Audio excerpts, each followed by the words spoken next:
Today we're going to build a really cool treehouse ladder.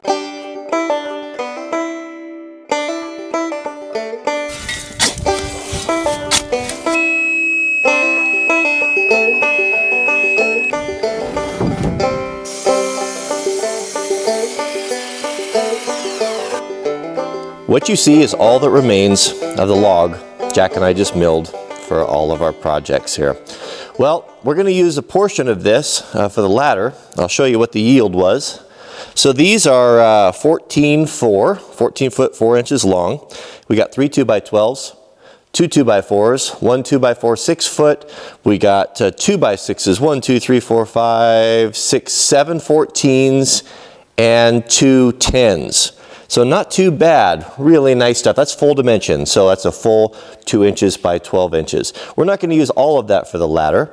I'll have other projects that we'll use it for, but we'll use a few of these pieces. So let's grab one of these 2x12s and start our layout.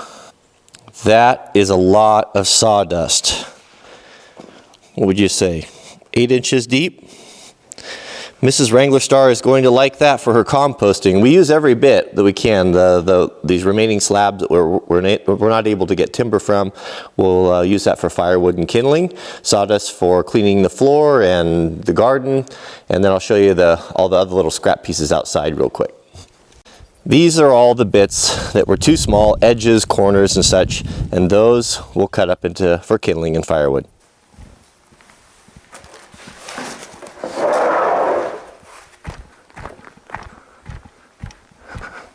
All right, so Jack and I are getting started here. So what we've got is one of our 2x12s that we milled that's going to be the riser. So those will go directly up in there, and then we'll have steps. I was going to do a platform and a double thing. It's just too crowded, and this is going to be simpler and cleaner and easier to get up and down. So the first thing we need to do is to do the excavating and set these two pads right here. So you can see where Jack is standing. I've painted a little orange area that we'll be excavating. We'll be using a grade laser. For those of you who are in construction, you'll know, very familiar with these. What this is a laser that broadcasts a perfectly flat plane of 360 degrees. And this here is the receiver. This is the eye that picks up the signal. And as you can see, once you set your grade, it tells you high, low, exactly where you need to be. So when you see us using this, we'll use that to set those blocks perfectly flat. Should I put it in there? Let me dig out a little bit. Watch out in case I slip there.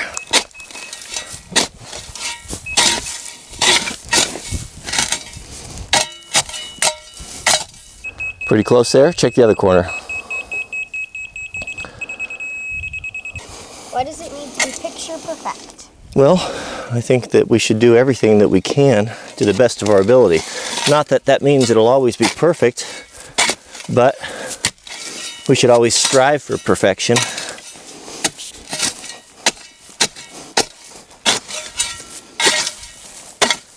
Okay, so you start checking right here, and I'll pull down to grade. Start right here.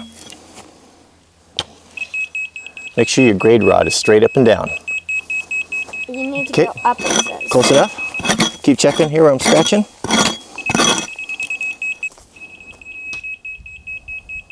Flat. Flat. All right, so we got to find a level on the bottom of our riser here. So I'll hold this here, and I'll have you draw me carefully a nice line while I hold this. That's our first cut. How's that look? Looks pretty good.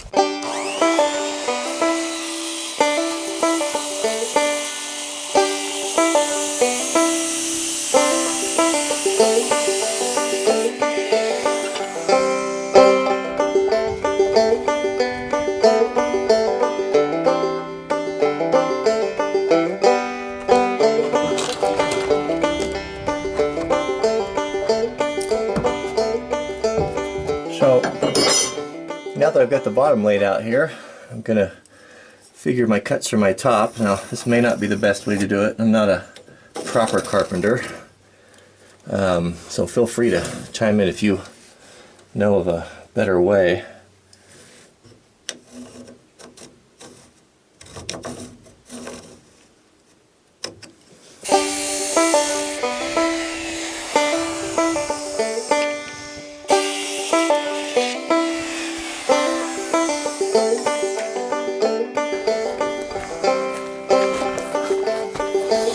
All right, lift her up there. Good job. Boy, those are heavy, aren't they? We need to put this up on top of the other one. So you go on that end over there. We'll put it up here and then we'll transfer the marks. This side? Yeah. Can you lift it? So we're going to use the first riser as a template for the second, so they're both identical. Jack, go ahead and mark those.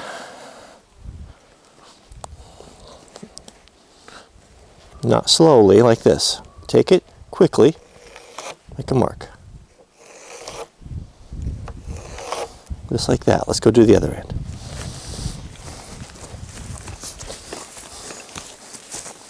This one's a bit trickier. Let me press it down for you. So I'll press this down. There we go. Nice. One more time. All right. And then this side. Again. Nice. Twice is enough. But thrice is just as good. Okay, so our skill saw, it's really important which side of the line we cut on. We don't want to cut on the left side because what will happen? Then we'll... It'd be too short. So what I do to remind me is the piece that I want to cut, I put an X on it. That means that that is the waste, that's the discarded wood. So I want to make sure on my skill saw that we cut to the right. And it's that little V right there with the 0. That means you'll cut, the blade will be to the right of your line, so you can put it right on there. So stand back a little bit and watch how I follow the line.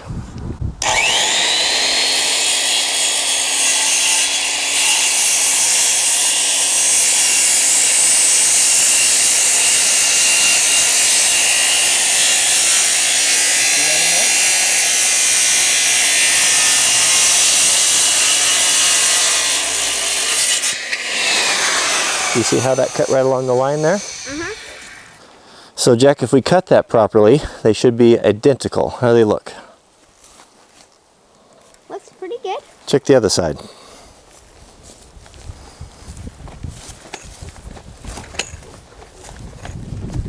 There's just the tiniest little thing that comes out right here. Okay, well I think we can live with that. Do you see how I've started the mark on the corner and then drawn to about right here? I'm going to have you do the same thing. So what we're doing here is we're laying out our treads. There's going to be 8 inches of rise between them. So you'll step up 8 inches. So go ahead and make me a mark from here all the way to the 7. One right here? Bend your pencil like this. Just like that. And then I'll move down. Just one time is enough. Okay. And then see how we pull this down here until our 7 intersects with our 8 intersects with our line, right? Make sure we double check, did we do it right that time? See, there's our 8, right? It's good, right?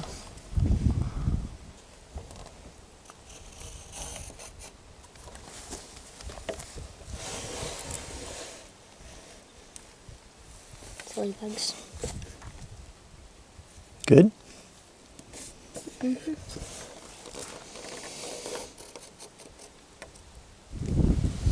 And then when we come out here, we should be right at, if we did it right, at our 8 inches.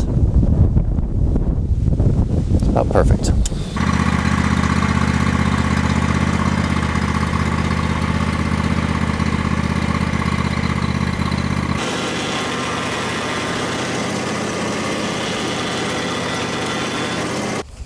When you run out of edge like that, flip it over this way. Good. Let's double check your work here. What happened here in this one? See how it's crooked? Oh. So just redo it.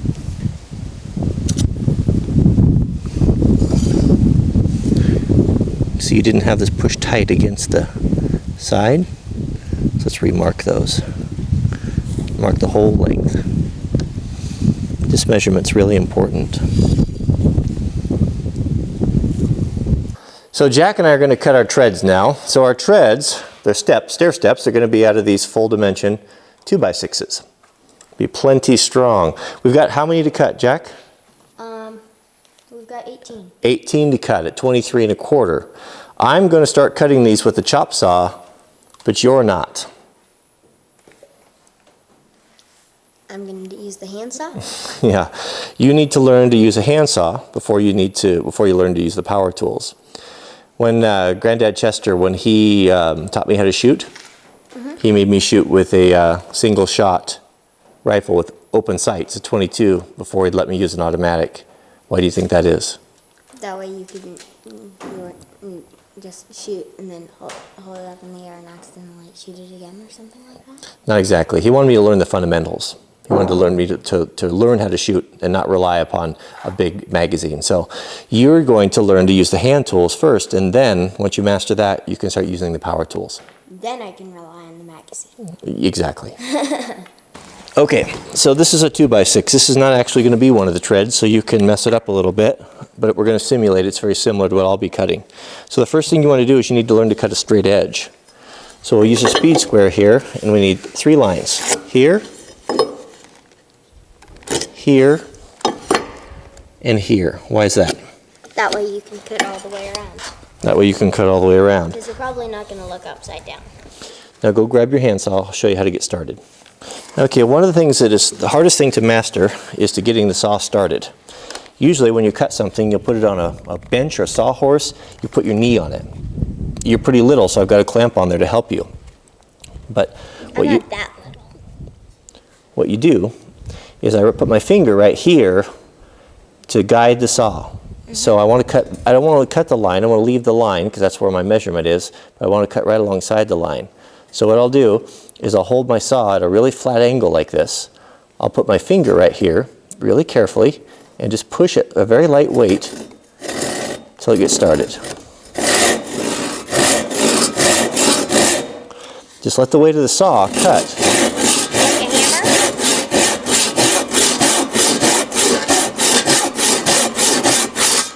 See how I'm cutting right alongside my line right there? I can see it right down there. Now you don't have to be perfect, but get as close as you can. So what I want you to do is I want you to continue to cut this, and you'll recut it and recut it until you get a nice straight edge. Hold on. Watch again. You want to use the whole length of the saw, not just like this. Not like that.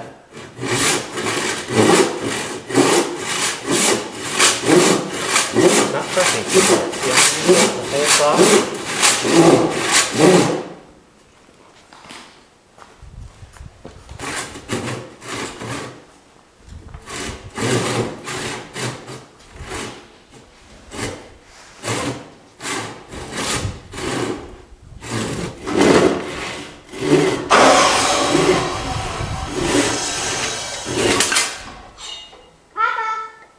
All right, let's check your work, Jack.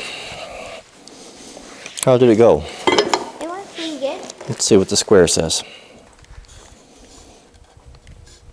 That's very good, Jack. How about here? You see you got a little in there? Little bit ragged, but it's not bad. It's actually quite good for your first try. Yeah, very good. All right, I want you to do it again. Could you help me start it? I want you to start it this time. I'll show you one more time. Boy, a 15-minute video, that's a long time for me. No time for manly manners, no time for I did it on this video. I'll try to work those in on the next one. So how can a simple stair video or stair project turn into a 4-video set? Well, I know that some of you are frustrated. You voice your frustration in the comments. And I don't know what to say other than that this channel and these videos are more of a running vlog. I have always just brought you along to do what I'm doing. I don't create content specifically for YouTube. Therefore, this is what it takes. It's going to take Jack and I 4 or 5 days to build these stairs, and that's what it is. I just try to give you a snapshot of each day of what takes place. So I understand if you're frustrated with it, but if you want to see something started from beginning to end, you know, maybe go to another channel that highly edits things. This is simply a day-to-day experience to bring you along of how it works. So please don't complain to me about it. I'm moving and doing as much as I can as fast as I can. So that's it is what it is, and that's, I know it's not a very agreeable answer, but that's the answer I have for you. So I've got a fun video for you. Jack and I are going to be doing some chiseling, actually a great deal of chiseling here in the next day or two, of restoring of a beautiful timber framing corner chisel that I made a handle for. This is one that was gifted to me that I really treasure. So I think you'll enjoy it. It's a really unique piece, and it's very, very rare. So again, if you'd like to like to support the channel, please click the thumbs up. We're always appreciative for that, and comment. Tell me if you like the video, if you don't like the video. I'm always glad to hear the comments. I try to read every one on new videos. And again, if any of these tools that you'd like to purchase that we've used in the making of these videos, you can always go to wranglermart.com. wranglermart.com will take you to our Amazon store, where you can purchase and further support the channel, tools and different things that you see used in these videos. So thanks a lot. I appreciate your support, and we'll see you guys in the next video.